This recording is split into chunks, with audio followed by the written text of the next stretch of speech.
रात के समय 25 जुलाई 1943 को बेनिटो मुसोलिनी को उनके अपने लोगों ने हटा दिया। फासिज्म की महान परिषद ने उनके इस्तीफे पर मतदान किया और राजा ने उनकी गिरफ्तारी का आदेश दिया। इस तरह रोम में उनका शासन समाप्त हुआ, बिना किसी गोलीबारी या विरोध के, सिर्फ एक वोट और एक आदेश के साथ। उन्हें गुप्त रूप से स्थानांतरित किया गया, उन्हें अलग थलग किया गया और बाद में उन्हें जर्मनों द्वारा एक नए सरकार का नेतृत्व करने के लिए मुक्त किया गया। लेकिन अब वह शासन नहीं कर रहे थे। देश बंट चुका था। दक्षिण में राजा को मित्र राष्ट्रों की सुरक्षा में रखा गया था। उत्तर में एक फांसीवादी गणराज्य था जिसे नाजी सैनिकों द्वारा समर्थन प्राप्त था। इटली एक गृहयुद्ध में प्रवेश कर गया था। पार्टिसंस, मिलिशियंस, कब्जा और हिंसा। मुसोलिनी अब कुछ भी नियंत्रित नहीं कर रहा था। उनकी छवि विश्वासघात, प्रतिशोध और अराजकता के बीच फीकी पड़ रही थी। अंत में उन्हें पकड़ लिया गया। कोई मुकदमा नहीं हुआ। उनके साथ शासन भी गिर गया, लेकिन उनकी याददाश्त नहीं। दशकों बाद भी उनका नाम अभी भी विभाजित करता है। वास्तव में बेनिटो मुसोलिनी का अंत क्या था?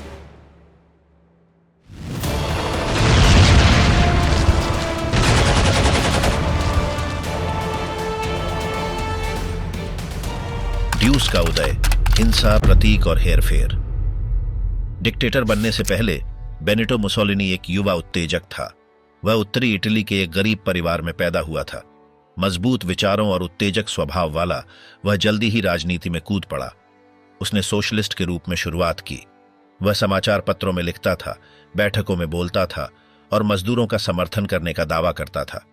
लेकिन जब पहली विश्व युद्ध शुरू हुई तो कुछ बदल गया। जबकि उसकी पार्टी शांति की मांग कर रही थी, उसने युद्ध की मांग की। उसे निष्कासित कर दिया गया। इसके बाद उसने अपनी राह खुद बनानी शुरू की। 1919 में उसने एक नया आंदोलन शुरू किया। इसे उसने फांसी दी कॉम्बटिमेंटो कहा।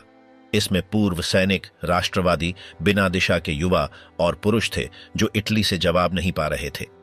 वे काले कमीज पहनते थे। वे गांवों और शहरों में जाते थे। ट्रेड यूनियनों, सहकारी समितियों, वामपंथी दलों के दफ्तरों पर हमला करते थे। वे तोड़ते, जलाते, पीटते थे। सब कुछ आदेश, देश और शक्ति के नाम पर। राज्य ने नजरअंदाज किया। कई बार बड़े उद्योगपति, जमींदार और यहां तक कि सुरक्षा बल भी इन हिंसक लोगों को पसंद करते थे, बजाय उन मजदूरों के जो अधिकारों की मांग कर रहे थे। इस प्रकार फांसीवाद बढ़ने लगा। वह चुनाव नहीं जीतता था। वह हिंसा से आगे बढ़ रहा था। मुसोलिनी प्रमुख था। वह जो ऊंचे स्वर में बोलता था, वह जो इटली के गौरव को वापस लाने का वादा करता था, वह प्राचीन रोम साम्राज्य के प्रतीकों का उपयोग करता था। ध्वज, अभिवादन, शब्द जैसे साम्राज्य, किस्मत, पुनर्जन्म, सब कुछ एक शो का हिस्सा था। वह सिर्फ सत्ता नहीं चाहता था, वह एक ऐसी छवि बनाना चाहता था जो डराए, जो मोहित करे, जो इतालवी लोगों को यह महसूस कराए कि उन्हें उसका अनुसरण करना चाहिए। 1922 में उसने रोम की ओर मार्च का आयोजन किया। यह कोई युद्ध या क्रांति नहीं थी, यह ताकत का प्रदर्शन था। हजारों काले कमीज वाले लोग राजधानी की ओर बढ़े। सरकार ने प्रतिक्रिया नहीं दी। राजा उन्हें रोकने के बजाय उसे प्रधानमंत्री नियुक्त किया। इस प्रकार मुसोलिनी सत्ता में आया, बिना चुनाव जीते, बिना एक भी गोली चलाए। सिर्फ डर, अमीरों का समर्थन और संकट से थका हुआ देश। तब से सब कुछ बदल गया, लेकिन वह परिवर्तन तुरंत नहीं आया। यह धीरे धीरे हुआ। पहले चुप्पी, फिर नियंत्रण, बाद में तानाशाही। और सब कुछ एक काले कमीज, बंद मुट्ठी और एक विचार से शुरू हुआ जो बार बार दोहराया जाता था। इटली को एक मजबूत आदमी की आवश्यकता है। डर और नियंत्रण, इस प्रकार काम करता था फांसीवादी शासन। सत्ता में आने के बाद मुसोलिनी ने यह दिखाने में देर नहीं लगाई कि वह कैसे शासन करना चाहता था। उसने यह न्यायपूर्ण कानूनों या संवाद से नहीं किया, उसने इसे डर से किया।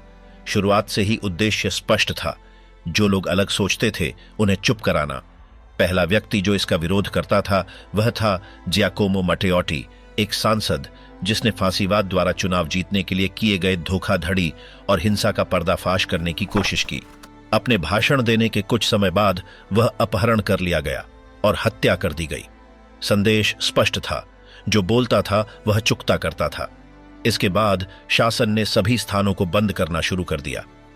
स्वतंत्र प्रेस गायब हो गई। स्वतंत्र ट्रेड यूनियनों पर प्रतिबंध लगा दिया गया।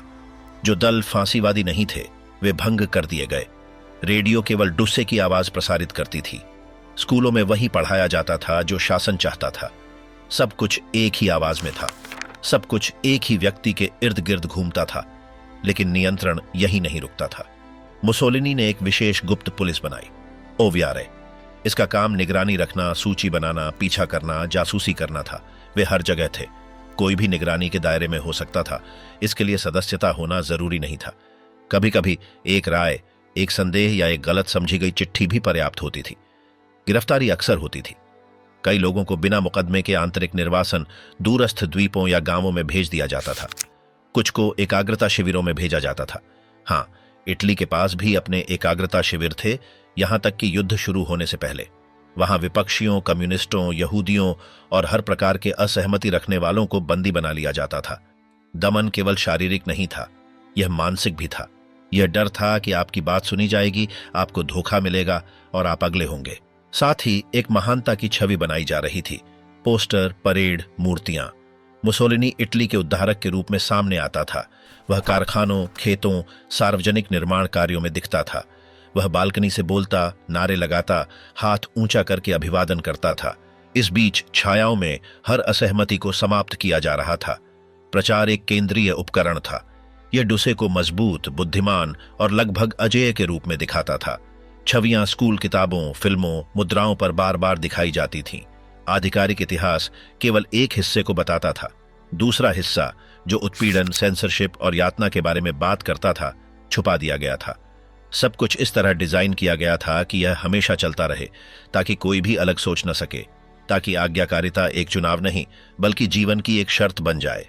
यह मायने नहीं रखता था कि देश प्रगति कर रहा था या स्थिर था। जो मायने रखता था वह था कि कोई भी शक्ति को चुनौती न दे। इस प्रकार शासन कई वर्षों तक बना रहा। केवल चौकियों में तालियां नहीं थीं, दरवाजे बंद थे, आवाजें चुप थीं और निगरानी लगातार थी। और हालांकि सड़कों पर सब कुछ व्यवस्थित दिखता था, असली नियंत्रण फुसफुसाहट में था, डर में था, यह जानने में था कि जो आप सोचते थे वह कहना महंगा पड़ सकता था। महल में विश्वासघात, वह तख्ता पलट जिसने फांसीवाद का अंत किया। 25 जुलाई 1943 की सुबह फांसीवाद की महान परिषद ने अंतिम बार बैठक की। यह एक लंबी, तनावपूर्ण बैठक थी जो 9 घंटे से अधिक समय तक चली। उपस्थित 27 सदस्य में से 19 ने बेनिटो मुसोलिनी से सत्ता छीनने के लिए मतदान किया। उसी दिन राजा विक्टर मैनुएल तृतीय ने उसे एक बैठक के लिए बुलाया। उसे सूचित किया कि उसे जनरल पिएट्रो बादोलियो द्वारा प्रतिस्थापित किया जाएगा और क्वीरीना महल में उसकी गिरफ्तारी का आदेश दिया। न तो कोई विरोध हुआ और न ही गोलीबारी। यह एक आंतरिक चाल थी, थके हुए फांसीवादियों और एक राजशाही के बीच जो देश पर नियंत्रण पुनः प्राप्त करना चाहती थी। महान परिषद को पार्टी फांसीवाद का सर्वोच्च अंग बनाने के लिए स्थापित किया गया था, लेकिन समय के साथ यह एक सजावटी समूह बन गया था। मुसोलिनी इसे अपनी इच्छानुसार संचालित करता था। वह तय करता था कि बैठक कब होगी, कौन से विषय पर चर्चा होगी और कौन भाग ले सकता है। 1939 से इसे नहीं बुलाया गया था और आखिरी बार इसका उद्देश्य यह पुष्टि करना था कि इटली युद्ध में नहीं जाएगा। जब उसने जुलाई 1943 में इसे फिर से बुलाया तो वह आत्मविश्वास से भरा हुआ था। वह सोचता था कि कोई भी उसे चुनौती नहीं देगा। उसने बैठक की शुरुआत अपनी पुरानी शैली में की, आत्मविश्वास से भरपूर, हुकूमत करने वाला, बिना किसी संदेह के। लेकिन उस रात ऐसा नहीं हुआ। डिनो ग्रांदी, एक अनुभवी राजनेता, ने एक प्रस्ताव पेश किया जिसमें अप्रत्यक्ष रूप से मुसोलिनी से सेना का नियंत्रण छीनकर राजा को सौंपने की बात की गई थी। इस पाठ को सावधानीपूर्वक लिखा गया था ताकि प्रत्येक व्यक्ति इसे अपनी समझ से समझ सके, एक सुधार के रूप में या फांसीवाद के अंत की शुरुआत के रूप में। ग्रांदी अकेले नहीं थे। उन्हें जुसेप्पे ताई और गालेओ चियानो, मुसोलिनी के दामाद, जैसे नेताओं का समर्थन था। वे चीजों को भीतर से बदलना चाहते थे, बिना बड़े हंगामे के। कुछ लोग अभी भी सोचते थे कि फांसीवाद जारी रह सकता था, लेकिन बिना डुसे के। इसीलिए यह प्रस्ताव इस तरह से तैयार किया गया था कि यह अनिर्णय में पड़ी हुई ताकतों को भी आकर्षित कर सके। बैठक गर्म होने लगी। मुसोलिनी ने बहुत बात की, लेकिन राजनीति से बचने की कोशिश की। ग्रांदी ने उसे सीधे तौर पर चुनौती दी और इटली की वर्तमान स्थिति के लिए उसे दोषी ठहराया। चियानो ने उसके खिलाफ वोट दिया। डुस्से पहली बार यह नहीं समझ सका कि कैसे प्रतिक्रिया दे। एक विराम के दौरान जिन लोगों ने उसका विरोध किया था, उन्होंने अधिक समर्थन जुटाया। एंजो गाल्बियाती, फांसीवादी मिलिशिया के प्रमुख, ने डराने का प्रयास किया कि काले कमीज वाले लोग रोम के पास तैयार हैं, लेकिन कोई भी डरने वाला नहीं था। मतदान बिना किसी समस्या के आगे बढ़ा। कोई भी खड़ा होकर उसकी रक्षा नहीं करने आया। मुसोलिनी, ये मानते हुए कि राजा उसके साथ रहेगा, ने चेतावनी दी कि यह संकट का कारण बन सकता है, लेकिन उसने कुछ नहीं किया। प्रस्ताव पास हो गया। 19 वोटों के समर्थन में, 7 विरोध में और 1 ने परहेज किया, चुपचाप। लेकिन यह एक सीधा तख्ता पलट था और उसे यह भी समझ नहीं आया कि क्या हो रहा था। उसी दिन वह राजमहल गया जैसे कुछ हुआ ही न हो। वह बातचीत करना चाहता था, लेकिन वह गिरफ्तारी के आदेश के साथ वहां पहुंचा। उसे काराबिनेरियों द्वारा रक्षित किया गया, बिना किसी तालियों या विदाई के। वह आदमी जिसने सारा सत्ता अपने पास रखा था, अब चुपचाप चला गया।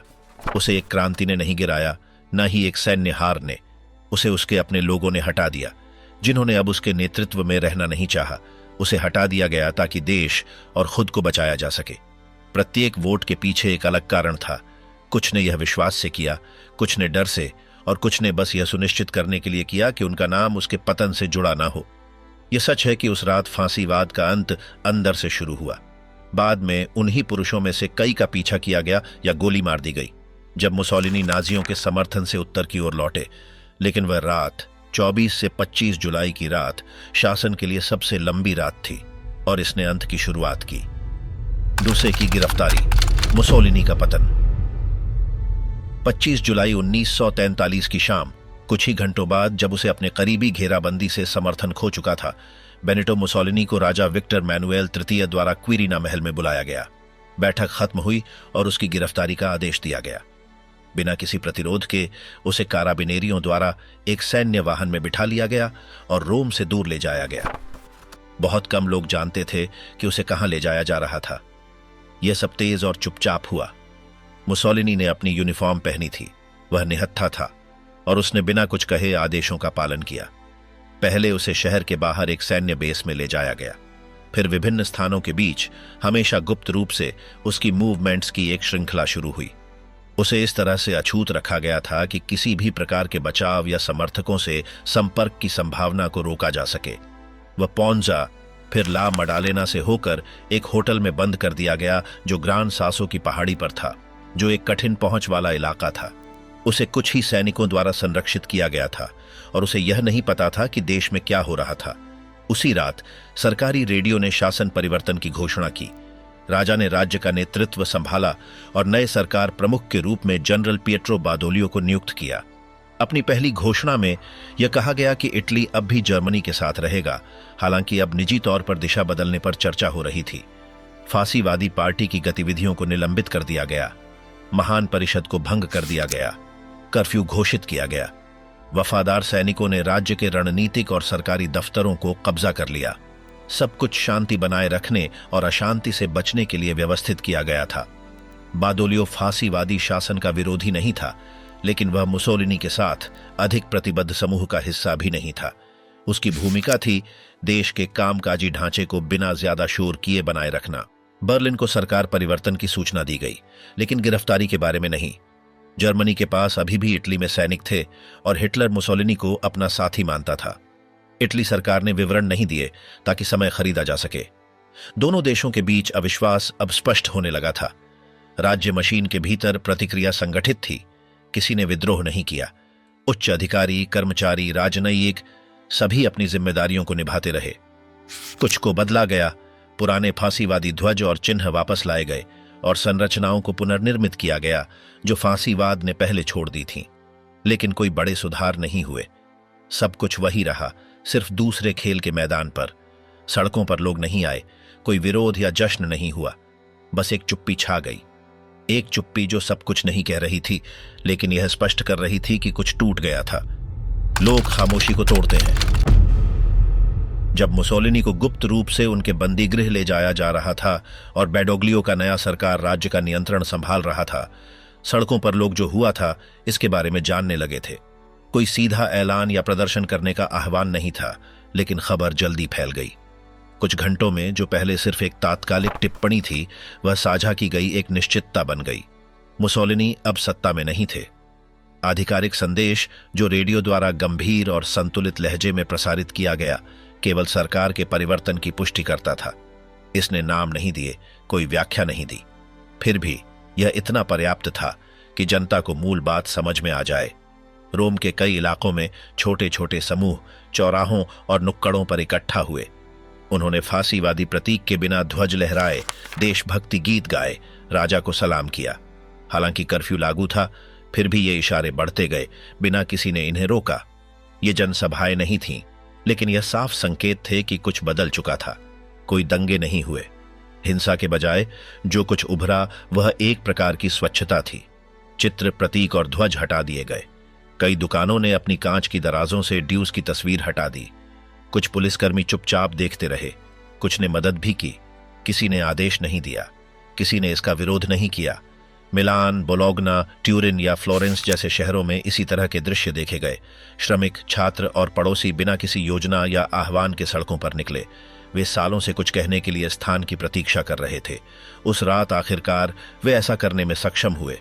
देश के दक्षिण में, जहां पहले से ही अधिक जर्मन उपस्थिति महसूस हो रही थी, प्रतिक्रिया अधिक संयमित थी, लेकिन वहां भी राहत के संकेत देखे गए।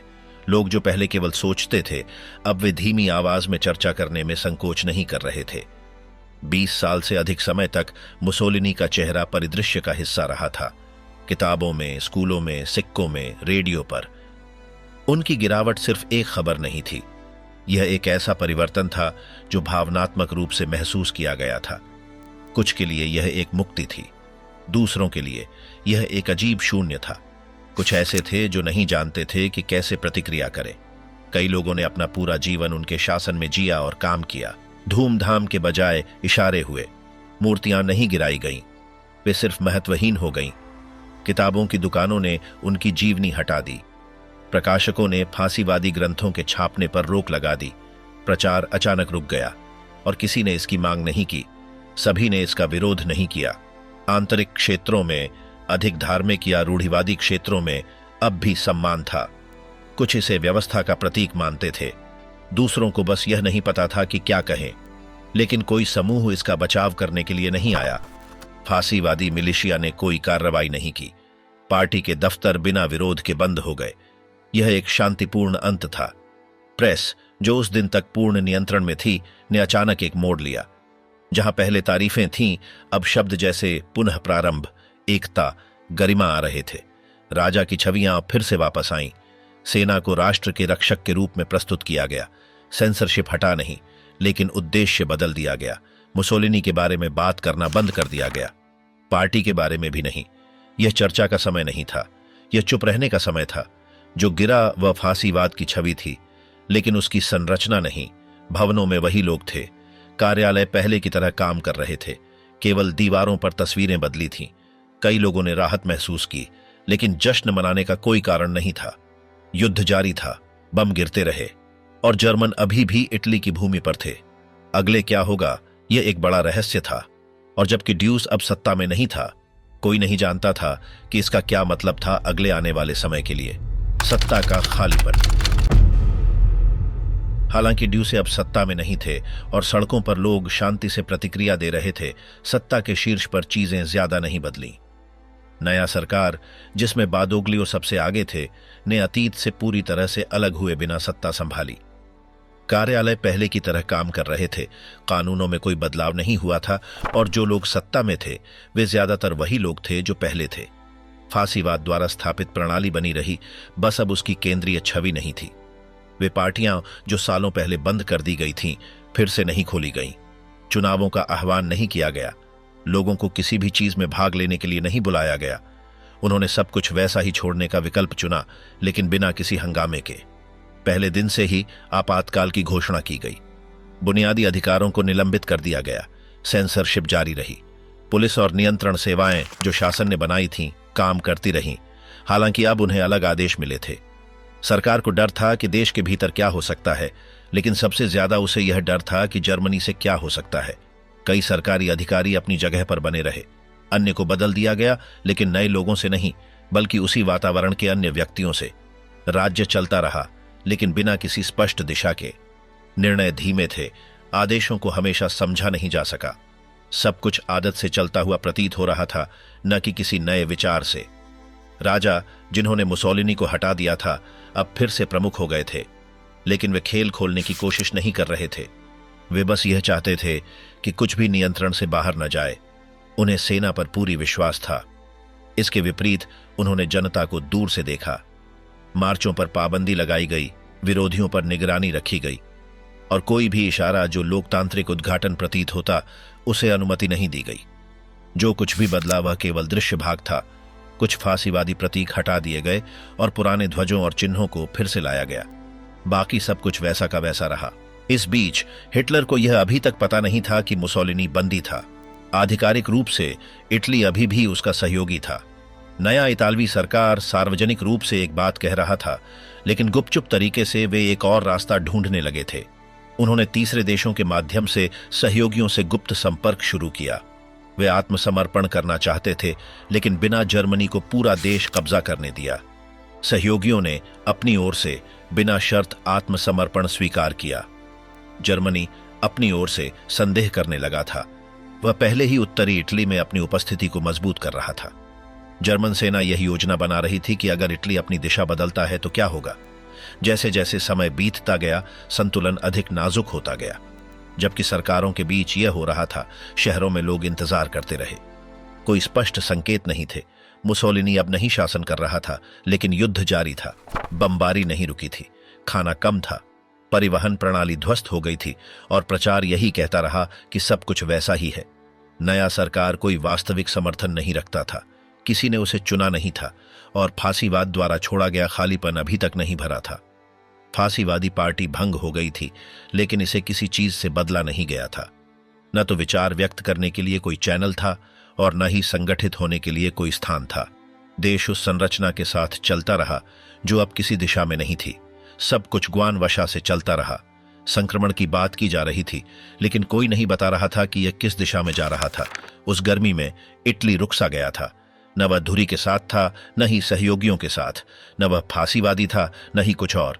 बादोग्लियो बिना किसी को सुने, बिना दरवाजे खोले, बिना स्पष्ट रास्ता दिखाए शासन कर रहे थे, लेकिन दक्षिण से सहयोगी आगे बढ़ रहे थे। उत्तर से जर्मनी दबाव बना रहा था और बीच में सब कुछ वैसा का वैसा था। हालांकि अब कुछ भी वैसा नहीं था। गुप्त समझौता जिसने इटली को जला दिया।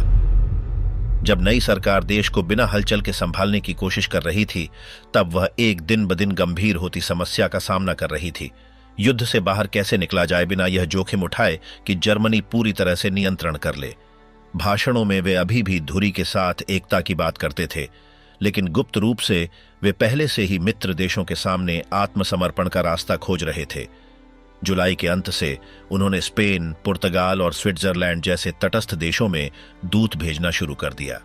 लक्ष्य स्पष्ट था, संयुक्त राज्य अमेरिका और यूनाइटेड किंगडम के साथ एक संपर्क चैनल खोलना। इन प्रयासों की मुख्य जिम्मेदारी जनरल जूसेप्पे कैस्टेलानो के पास थी। वह इटली की ओर से वार्ताओं का चेहरा बन गए। सरकार कोई भी आत्मसमर्पण नहीं चाहती थी।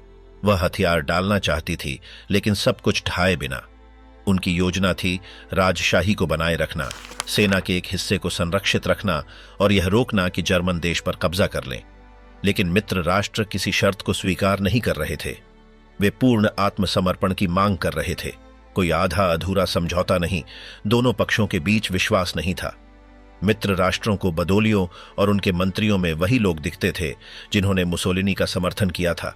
उन्हें शक था कि यह सब समय खरीदने की चाल है। फिर भी वे समझते थे कि यदि इटली युद्ध से बाहर निकलता है तो वे यूरोप के दक्षिण में तेजी से आगे बढ़ सकते हैं। बातचीत धीमी और बेहद गुप्त रही। अगर जर्मनी को पता चल जाता तो वह तुरंत प्रतिक्रिया कर सकता था। अंततः 3 सितंबर को सिसिली में समझौते पर हस्ताक्षर किए गए। कैस्टेलानो ने इटली की ओर से हस्ताक्षर किए, जनरल बेडेल स्मिथ ने मित्र राष्ट्रों की ओर से। समझौता स्पष्ट था, इटली अब मित्र राष्ट्रों पर हमला नहीं करेगा और उनके साथ सहयोग करेगा। इटली सरकार ने कुछ दिन की मोहलत मांगी थी ताकि तैयारी कर सके। वे कम से कम एक बुनियादी रक्षा तैयार करना चाहते थे, यह जानते हुए कि जर्मन चुप नहीं बैठेंगे। मित्र राष्ट्रों ने यह स्वीकार किया, लेकिन एक समय सीमा तय की। 8 सितंबर को आत्मसमर्पण सार्वजनिक रूप से घोषित किया जाना था। उस सप्ताह के दौरान सब कुछ भ्रम में था। कोई स्पष्ट योजना नहीं थी। कई सैन्य इकाइयों को नहीं पता था कि क्या हो रहा है। कई जनरलों को समझौते की जानकारी भी नहीं थी। इटली की सेना हालांकि बड़ी थी, लेकिन बुरी तरह से बंटी हुई और संवादहीन थी। दूसरी ओर जर्मन पहले से ही सब कुछ तैयार कर चुके थे। उन्होंने ऑपरेशन अक्से की योजना बनाई थी, एक विस्तृत योजना, ताकि अगर धोखा साबित होता है तो इटली पर कब्जा कर सकें। 8 सितंबर को अल्जीरिया से जनरल आइजनहावर ने रेडियो पर घोषणा की कि इटली ने आत्मसमर्पण कर दिया है। रोम में बदोलियो ने राष्ट्रीय चैनल पर बोलते हुए अस्पष्ट शब्दों में कहा कि सरकार ने युद्ध विराम का अनुरोध किया है। उन्होंने और कुछ नहीं समझाया, उन्होंने जर्मनी का नाम नहीं लिया, कोई निर्देश नहीं दिए। प्रतिक्रिया थी अराजकता। कुछ ही घंटों में जर्मन सैनिकों ने देश के उत्तर और मध्य में प्रमुख स्थानों पर कब्जा कर लिया। वे रोम, फ्लोरेंस और मिलान जैसे शहरों में बिना किसी विरोध के घुस गए। इटली की कमान श्रृंखला ढह गई। किसी को नहीं पता था कि किसकी आज्ञा माने।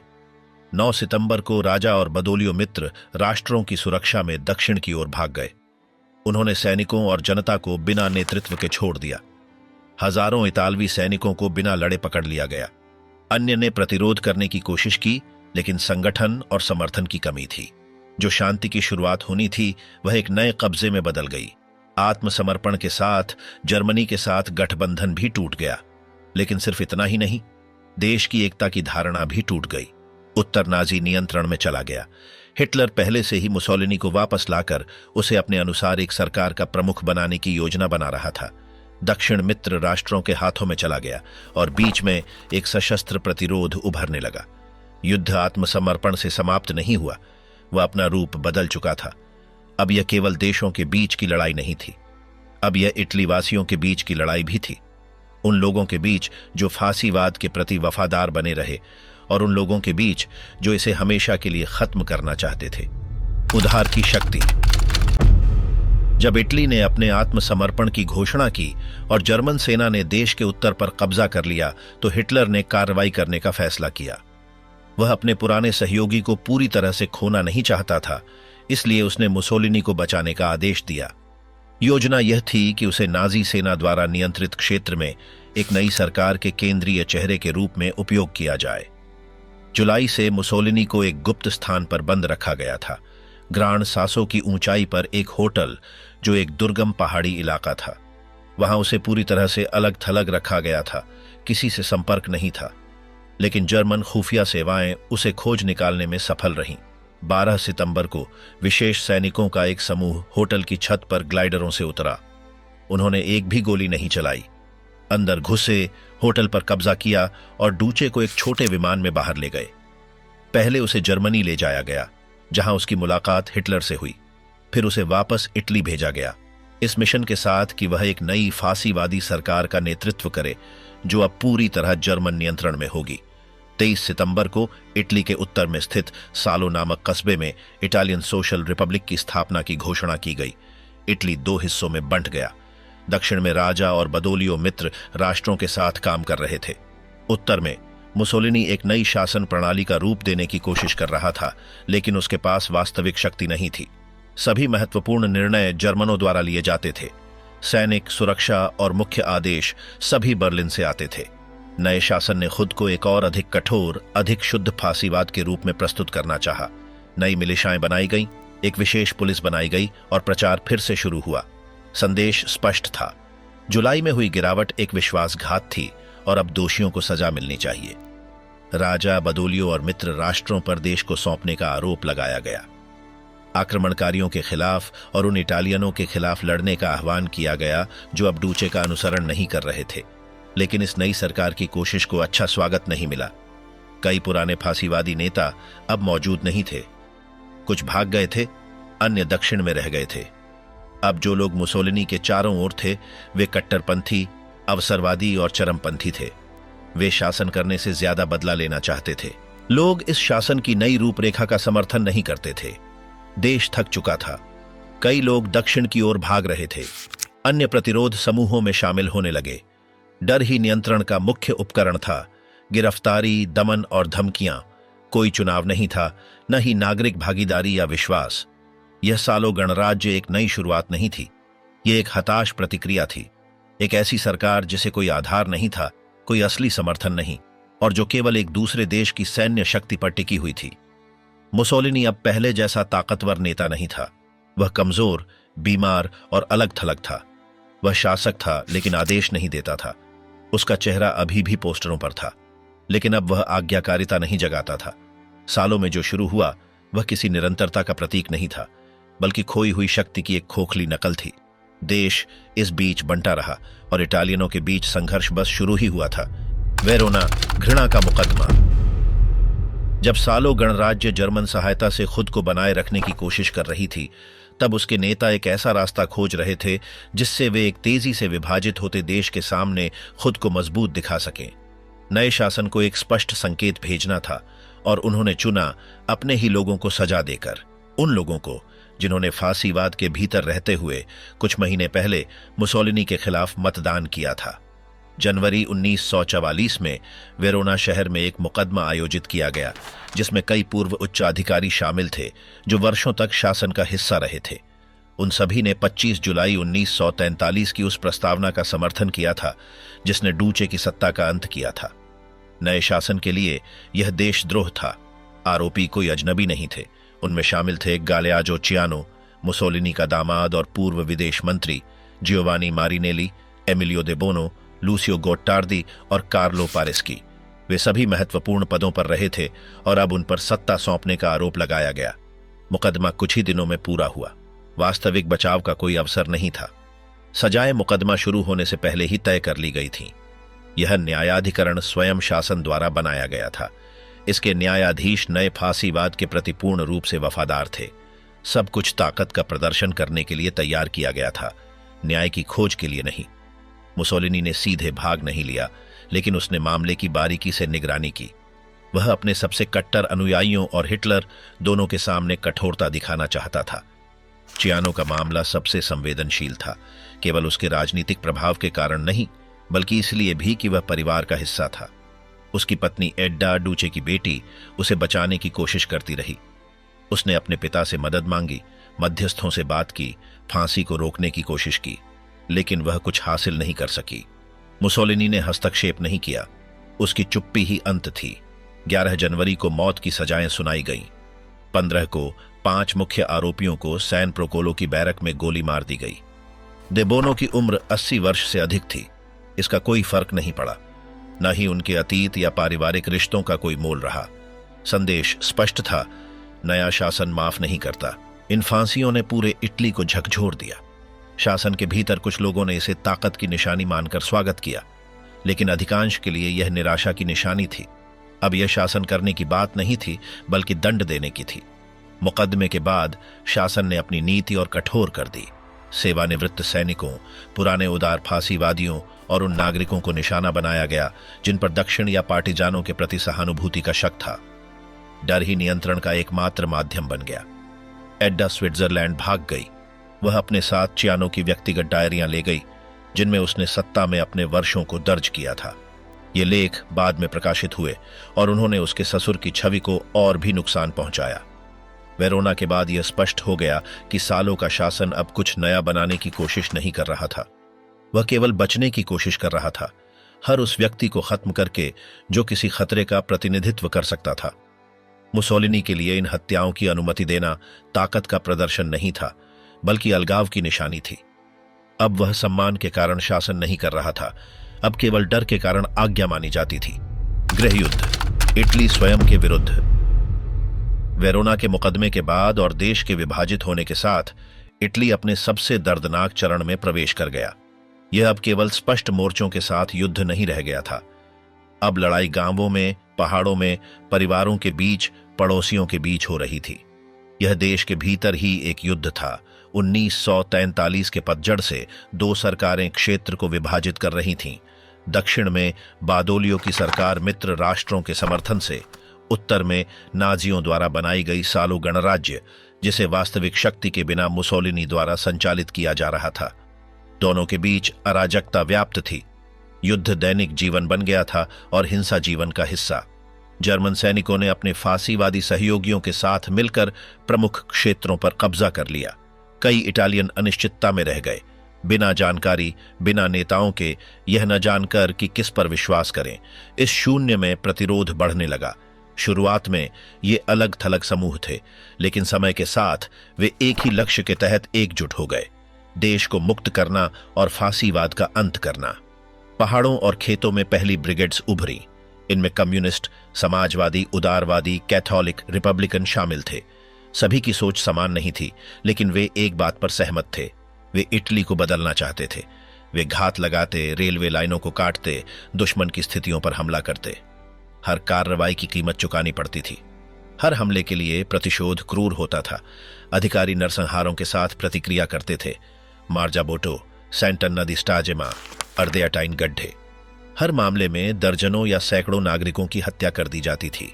संदेश हमेशा एक ही था, डर फैलाना। सालों शासन ने नई दमनकारी ताकतें बनाई, ब्लैक ब्रिगेड, रिपब्लिकन पुलिस, विशेष दस्ते। कई युवाओं को जबरन शामिल किया गया। जो मना करता उसे मार दिया जाता या जेल भेज दिया जाता। प्रचार देशद्रोहियों के खिलाफ लड़ने का आह्वान करता था, लेकिन सजा किसी पर भी गिर सकती थी। हिंसा केवल ऊपर से नहीं आ रही थी, ये रोजमर्रा की जिंदगी में व्याप्त थी। युद्ध ने परिवारों को विभाजित कर दिया, दोस्तियों को नष्ट कर दिया, पिता पुत्रों को आमने सामने कर दिया। किसी के द्वारा रिपोर्ट या आरोपित किए जाने का डर हर जगह था। इस युद्ध में दुश्मन अगले ही घर में हो सकता था। इस बीच मित्र राष्ट्र दक्षिण से धीरे धीरे आगे बढ़ रहे थे।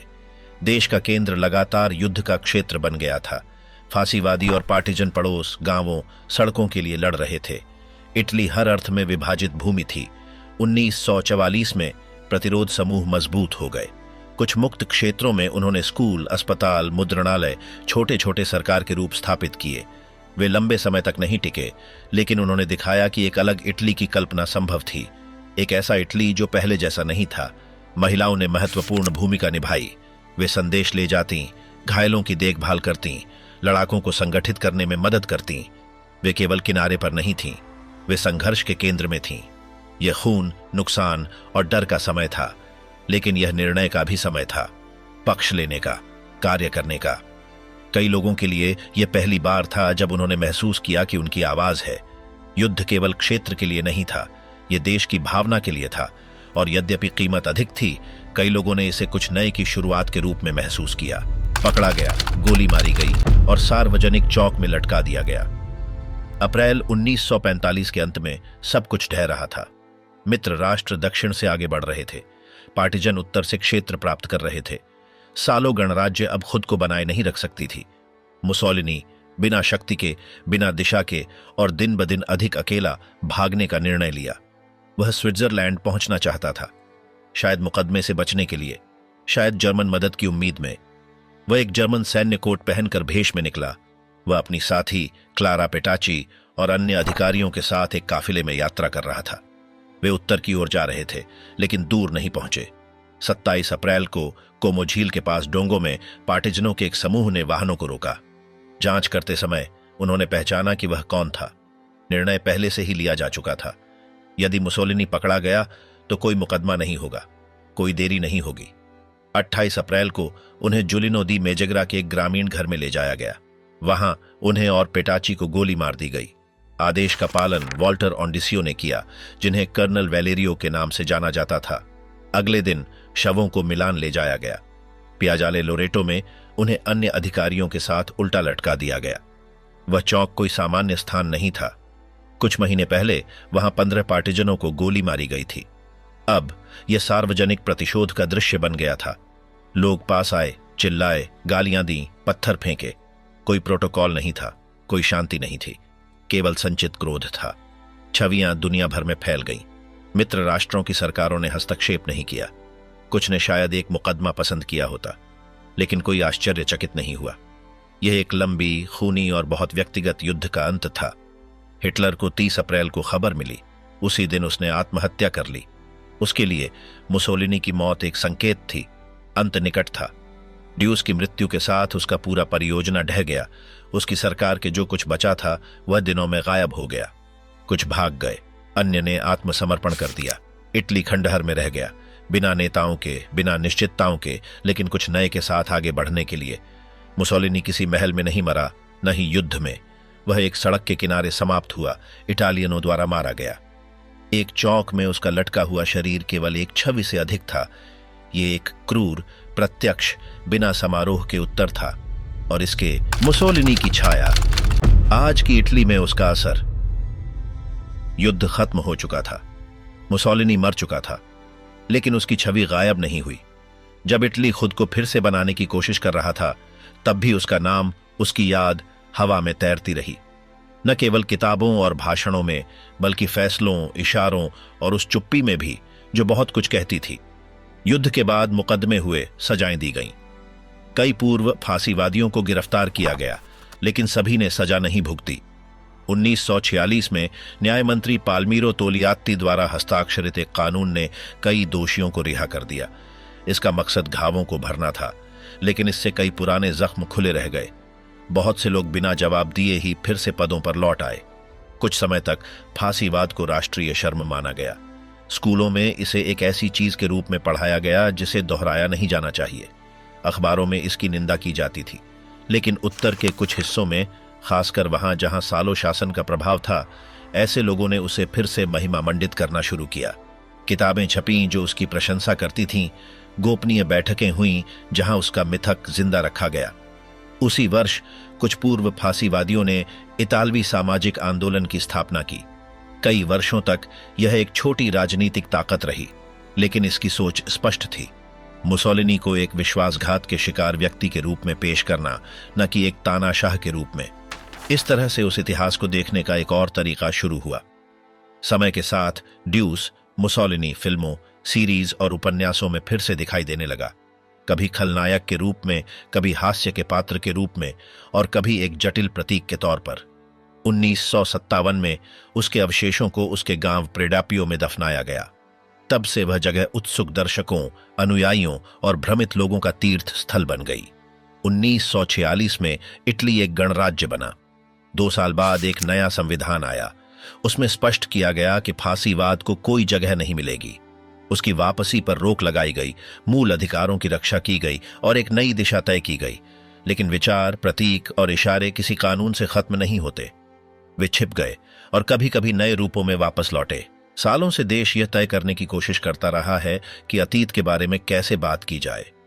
कुछ लोग मानते हैं कि याद रखना जरूरी है, कुछ कहते हैं अब आगे बढ़ने का समय है, लेकिन बहस बार बार लौटती है, मीडिया में, सोशल मीडिया में, चुनाव अभियानों में। मुसोलिनी अब सिर्फ इसलिए विवादास्पद नहीं है कि उसने क्या किया, बल्कि इसलिए भी कि वह क्या दर्शाता है: असीमित नियंत्रण, डर का इस्तेमाल और एकमात्र आवाज का शासन। उसकी छवि बार बार बहसों में लौटती है, क्योंकि वह पूरी तरह कभी गया ही नहीं। सत्ता में आए उसे 100 साल होने को हैं, लेकिन इटली आज भी उसकी छाया के साथ जी रहा है। नाम बदल गए हैं, जमाना बदल गया है, लेकिन कुछ सवाल अब भी जिंदा है। उस याद को क्या किया जाए, उसे दोहराने से कैसे बचें, और इतिहास को कैसे सिखाया जाए ताकि वह बस बीता हुआ कल न लगे। बेनितो मुसोलिनी सत्ता में चुनाव या वोटों से नहीं आया। वह हिंसा, डर और उन लोगों के समर्थन से आया जो सामाजिक बदलावों को रोकना चाहते थे। 20 साल से ज्यादा समय तक वह देश की सबसे प्रमुख शख्सियत बना रहा। उसका चेहरा हर जगह था, उसकी आवाज ही अकेली गूंजती थी। उसके शासन में इटली ने अत्याचार, सेंसरशिप और चुप्पी का अनुभव किया। फांसीवादी शासन किसी क्रांति या विदेशी आक्रमण से नहीं गिरा, बल्कि उसके अपने सहयोगियों ने उसे हटाया। इसके बाद उसे कैद किया गया, नाजियों ने उसे छुड़ाया और उत्तर में एक दूसरी सरकार बनाई गई। लेकिन हालात पहले जैसे नहीं रहे। उस नई अवस्था ने बस और अधिक हिंसा, दमन और इटालियनों के बीच गृहयुद्ध ही लाया। मुसोलिनी अंततः भागते हुए पकड़ा गया। उसे मुकदमे के बिना ही मार डाला गया और उसका शव एक चौक में सार्वजनिक रूप से लटका दिया गया। वहीं उसका अध्याय समाप्त हुआ, लेकिन उसकी स्मृति गायब नहीं हुई। आने वाले वर्षों में उसके कई पुराने समर्थक फिर से सार्वजनिक जीवन में लौटे। कुछ ने उसे एक गलत समझे गए नेता की तरह दिखाया, दूसरों ने चाहा कि उसे भुला दिया जाए। यह डॉक्यूमेंट्री इसी पूरी कहानी को दिखाती है। उसका हिंसक उदय, डर के सहारे सत्ता में बने रहना, उसका पतन, उसकी मौत और जो वह पीछे छोड़ गया। ये एक ऐसी कहानी है जो आज भी इटली में बहस का विषय बनी हुई है और हमें याद दिलाती है कि क्या हो सकता है जब सारा अधिकार सिर्फ एक आदमी के हाथों में चला जाए।